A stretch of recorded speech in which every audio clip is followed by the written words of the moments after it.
remind me if you'll be so kind. Staring out into space, asking God to hear my case. Trying to think of all things past. How long will my memory last? The purple angel,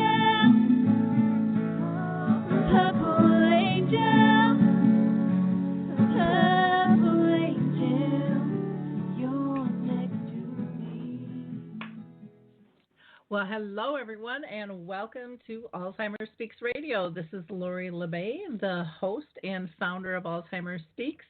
For those of you that are new to our show, basically I created Alzheimer Speaks because my mom had dementia for 30 years, and I am all about connecting people to resources, products, and tools. I think it's absolutely critical that the general public find what they need out there. So today we're going to have a really fun conversation with a woman I so highly admire by the name of Cyndy Luzinski.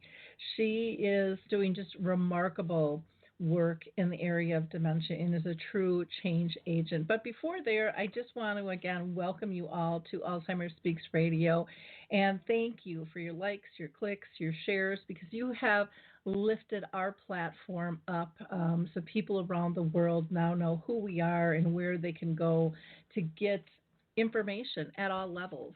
If you're a person with dementia, a family member, a business professional, a researcher, we want to share it all here. Authors, movie directors, musicians, you name it. We all have a piece of the pie here. We all have loved ones and friends and coworkers and neighbors who are struggling with dementia, and we can make this world better just by sharing our own stories and what we see. So feel free to go to alzheimerspeaks.com. You can learn more about our various platforms there. But before I get into introducing you to Cyndy, I just want to tell you a couple of things. There is a Cruising Through Caregiving virtual book club coming up. It's basically May 15th through August 28th.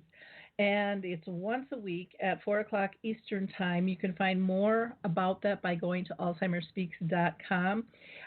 Jennifer Fitzpatrick is the author.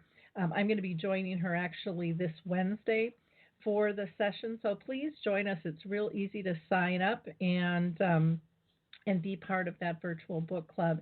And if you purchase the book, the funds will go to Hilarity for charity or a portion of that. Also on our webpage, on the homepage, you will find information about Stall Catchers, which is a game that you can actually play and analyze real live data for Alzheimer's research. And then the other thing I wanted to point out that we also have a banner ad on our homepage for is Alzheimer's Disease International really wants you to participate in taking a survey talking about what do you think about dementia. They do an annual report every year that is just so valuable, and I love getting it, and I would love to see you participate in taking that survey. So please, again, just go to our website and get more information there. And last, I'm just going to give a shout out to Dementia Action Alliance. They're having their second North American Dementia Conference, June 20th through the 22nd in Atlanta, Georgia. They really do feature a lot of their speakers who are living with the disease, and I think you'll find it absolutely fascinating, the connections you make and the information that you learn. So enough of the housekeeping. Let me introduce you to Cyndy Luzinski. She is an advanced practice nurse, a certified dementia practitioner, and the founder and executive director of the nonprofit organization that builds and sustaining dementia-friendly communities of northern Colorado. And I've had the lucky position to be able to meet Cyndy personally and go down and visit their dementia-friendly community, and it is like no other. I can't talk enough about it. Cyndy is also the only accredited SPECAL, Specialized Early Care for Alzheimer's coach in North America.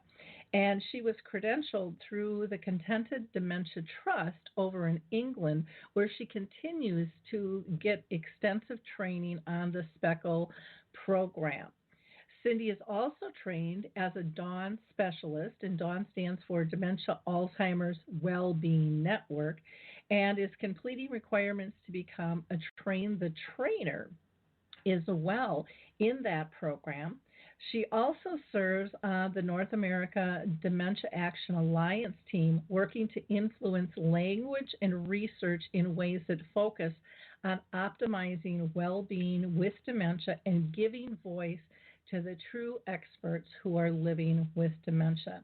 Needless to say, if you can't tell, I just adore and respect this woman. She is a strong advocate for community collaboration, raising the expected standard of dementia care in all of our communities, and she really enjoys providing businesses and communities education and one-on-one consulting with families and facilitating dementia care partner support groups in memory cafes in North Colorado.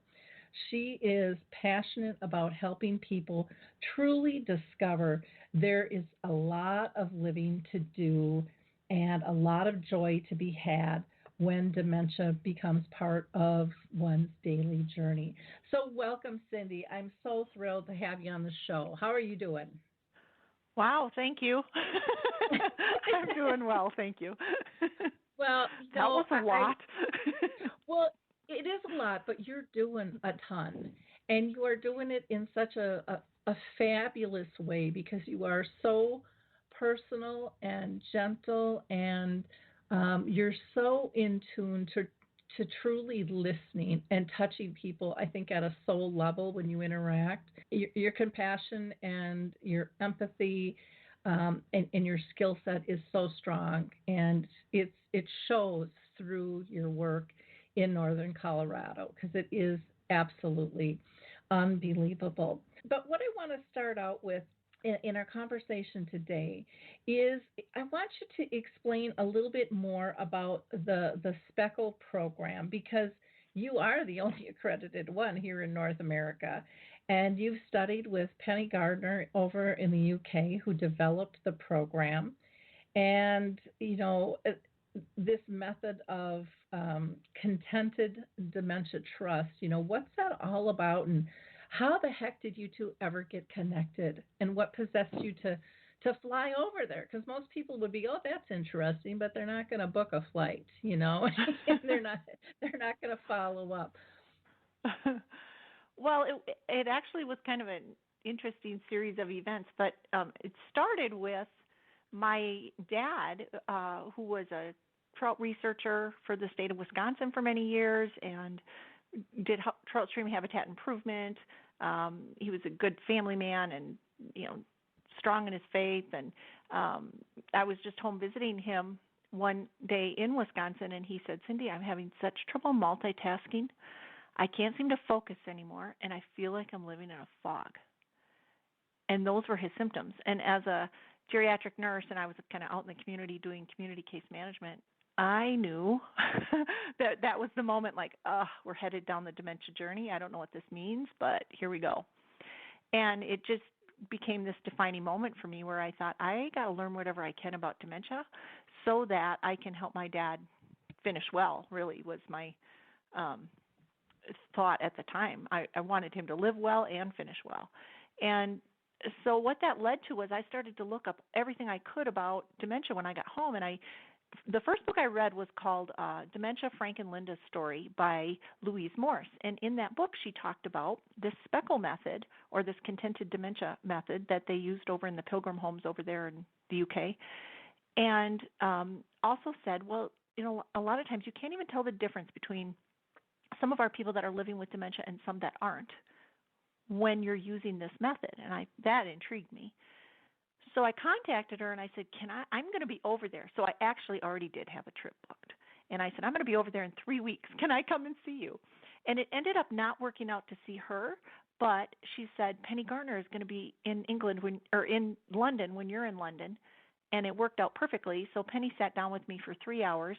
She explained the foundational analogy that is required to understand how to do contented dementia, or how to use the SPECAL method, So she uses this SPECAL photograph album analogy to explain really what happens in our memory systems normally, what happens as we age, and then what's the single defining characteristic that occurs with onset of dementia. And that analogy just changed my whole paradigm for dementia care.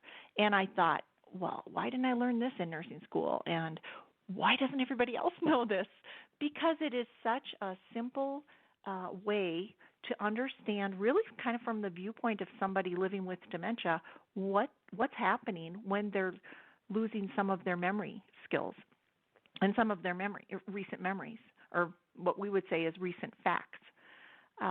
So that meeting was kind of changed the trajectory of my life, and now I'm like all about telling people, you got to learn about this method because it's really simple. Anybody can do it, and it can be life-changing.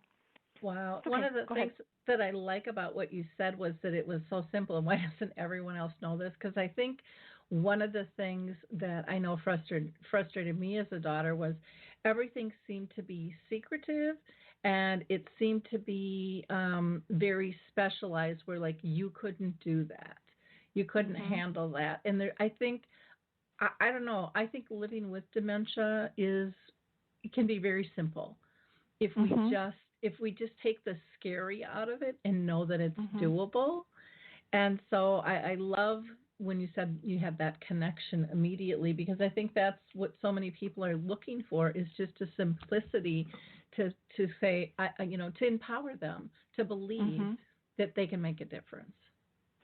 Well, yeah, and I think the way that Penny explains what's happening in our minds using this photograph album analogy helps us see kind of the why behind the what. And so her what is, there's just 3 golden rules to start providing contented dementia for someone. But knowing the why, I think that does make what and how just naturally follow. And so with the SPECAL photograph album, she talks about how every experience we have gets entered into the photograph albums of our minds a split second after it occurs, and every experience contains the facts of what just happened and the associated feelings. And so these photographs are entering into our mind a split second, like immediately and unconsciously in the background of our lives. And we actually are consulting these photographs all the time with the photographs that are entering on today's page to help us go through the day in what seems like a seamless fashion, but it's because we can consult these facts that are in our photograph albums to help us make sense of things. Well, what happens with dementia is that photographs still enter the photograph albums the same way, but they don't contain the facts a lot of times. It just contains the feelings of what just happened. And so the feelings take up all the space where the facts used to be, and we have to pay attention to that, because where there's what we call blanks, or where it's only the feelings, we can't expect that people with dementia are going to recall facts, because they may not have even entered or been stored. So sometimes when we talk about, oh, well, he forgot, or I didn't remember, really it's not that we forgot or we didn't remember, it's that the facts never got stored in the first place. They're just not there. And so then how can we, as somebody without dementia, interact with somebody who may or may not have recent storage of facts, or at least not a coherent sequence of facts being stored? And so that's where the 3 golden rules come in, and it's all about us changing our expectations, and about us choosing to be kind instead of right, and just really treating the person with dementia with dignity that they still deserve. So it's just been, I don't know, I've loved the method. It's all based on, keeping a sense of well-being for people. And the SPECAL method defines well-being with the acronym PAST. And that stands for personal worth, is the P, like every human being has to feel good about themselves in some way. And the A is autonomy. Every human being needs to feel like they can make a decision and see it carried out. And then the S is social ease, where every human being, we all need to be able to reach out to another human being and get an acceptable response. And then the T of PAST is trust, a trust that all will be well. And we can create that for ourselves kind of pre-dementia. But once somebody has dementia, and it's hard to initiate and sequence and see cause and effect and have access to recent facts, we're the ones, the people without dementia, that have to help create that sense of PAST, or that sense of well-being for somebody with dementia. So the golden rules and everything is all designed around restoring and maintaining well-being. Okay. Well, that makes a ton of sense. And I think, again, those items that you brought down, when we look at, a person with dementia really isn't that much different than us. Their wants and their needs are still very, very similar. We just have to change the way we engage. I think it makes it much easier for people to understand. We seem to categorize people, and we focus so much on the differences. And that kind of puts this wedge between us. But when we can start focusing on, hey, they're just like me. It just has to be delivered a little bit different, but I can still meet that need. Then I think those relationships stay stronger, and you're able to build on them because you understand it instead of being afraid of it. So, well, I'm so glad that you were over there, and then what a hoot that, you couldn't meet with the person you thought you wanted to, but then you got to go right to the top, to the person who actually created this with Penny Gardner. And that is absolutely very, very cool. And that was, and then we've been able to, I've gone over one other time to study more in depth with her, and now we're doing more like Zoom calls for continued training. Okay. With some other SPECAL coaches internationally. So I think it's a methodology that, like I said, it's not just the what you need to do or how you do it, but she really does start with why. And just like you said, she starts with how and why does this work normally. And when you understand normal, it does make it easier to understand what's happening with dementia and why we're the ones that have to do the changing. I want to dig a little bit deeper here because, again, there's just so much that you're doing. You do such a great job on really being person-centered and relationship-based. And, for me, I don't really even care for the word person-centered because I think a lot of people, I think it's overused and underdelivered, but I love the term relationship-based because, again, I think everybody understands what that means, where a lot of families don't really know what person-centered means. It seems simple when you're in the industry. But again, I think we have to be street smart. If we're really going to educate people, we have to speak in language that is comfortable and familiar, and because they got enough other stuff that they have to learn in this process. So, can you tell us? You're with this Contented Dementia and the SPECAL program. What are some of the differences that you really see with some of the other programs that are out there? You had kind of gone over the 4 rules and stuff, but let's talk about when you watch maybe families trying different approaches. How does that look different to you?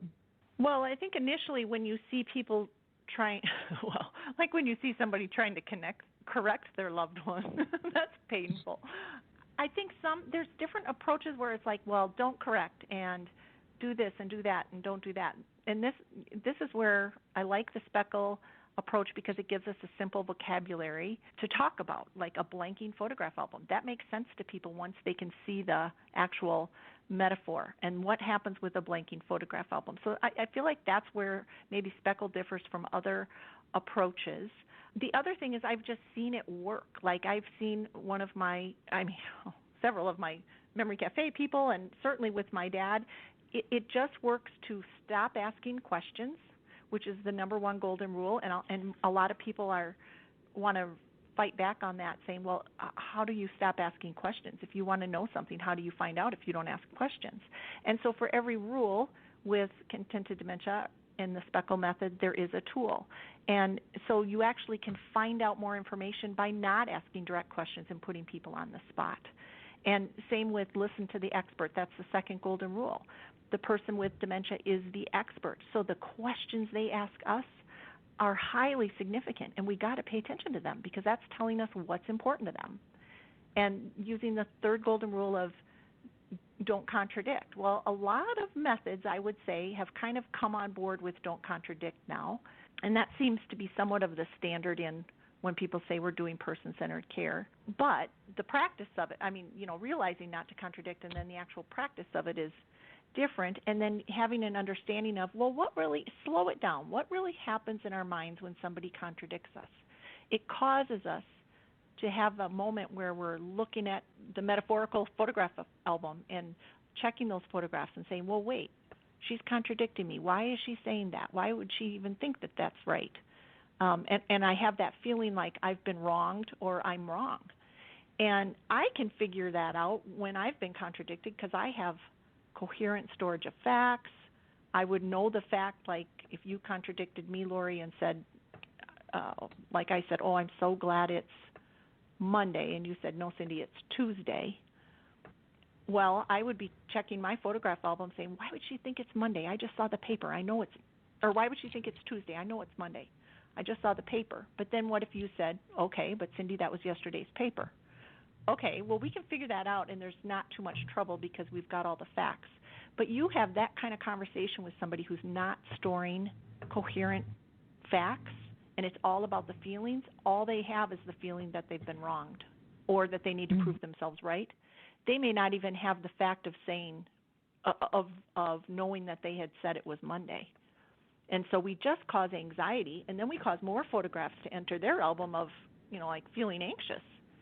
And so just simple things like that, when you have the analogy to go by, you can almost picture what's happening when you're causing a contradiction for somebody living with dementia. So that's why I think it's such a simple explanation for teaching people. And the feedback I get from care partners is that it's life-changing. They suddenly stop asking questions. They stop contradicting. They are listening to the phrases and the questions that their loved one is asking, and it's changing everything for them. One of my care partners was so depressed and felt like she needed to correct her husband. She was a teacher after all. And she started to use the 3 golden rules, and she said it's just changed everything. It is not hard anymore, as hard as it was. Now he's advancing. It's certainly always difficult as a care partner, and we need to come around people who are serving as care partners. I mean, that's what Dementia-Friendly Communities is all about. But she doesn't really feel like it's this impossible thing anymore to do because she's got the tools to do it. And then given that we're trying to make our communities more dementia-friendly, she's also got people around her who are supporting her too, plus a decent framework to teach and learn about. Well, again, Cyndy, I cannot thank you enough for spending this time with us today. I know how precious time is and how busy you are. For those of you that would like to reach out to Cyndy, you can check out their website at dementiafriendsnoco.org. That's dementiafriendsnoco.org. Or you can email her at dementiafriendsnoco@gmail.com. Again, you can email at dementiafriendsnoco@gmail.com. Looking forward to having you back on the show very soon, and thank you for all of the work you are doing in Northern Colorado and spreading your gift around the world. And I'm so thrilled that you are, working with the SPECAL project. I think it's amazing, and I can't wait for it to spread across Northern America. Have a fantastic day. Bye, everyone. Hi, this is Suzanne Newman, host of the Answers for Elders podcast and radio show. We are the North Star that guides you through the complicated journey of senior care with trusted experts in money, law, living solutions, and more. So join us on this station, your favorite podcast channel, or just go to AnswersForElders.com. Meet the Wayshowers who will help your journey go a lot easier.